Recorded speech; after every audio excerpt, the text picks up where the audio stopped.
waa haddii aniga aan macsi sameeyey familkayga ama Soomaali aniga wax u dhimaayo noloshaydii haddii aan sameeyey weeye ii soo dhiga ragga daahir calasow iyo la halmaalaan la hadlayaano taas horta raggaan leeyahay raggaas anu aan isayno ilaa rag baa isaynaay aniga dumar isma hayne gabdhahan meelaha qayqaylinayo qadiyadu diloto xanuunsan anu waxba ma dhahayo allah idin caafiyaan leeyahay because qofka bini aadanka hadduu caloosha ka buko waxba lagama qaban karo horta taas videogaas aan la kala yahay galmada ah oo aad inta saa igala daba wareegtaan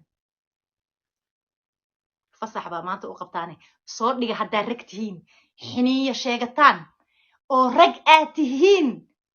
soo dhiga anaa gabara idiin fasaxay website-ka rabtaan intaa soo dhigtaan ku soo share gareeya meesha rabtaan ballan iyo axad waxa igu inuu gabaygu iga xirmo aan channelkana xiro taas horta raggaasaan leeyahay aniga aan isayno tii ka horreysana Soomaali baan lahaa tanna waxaan leeyahay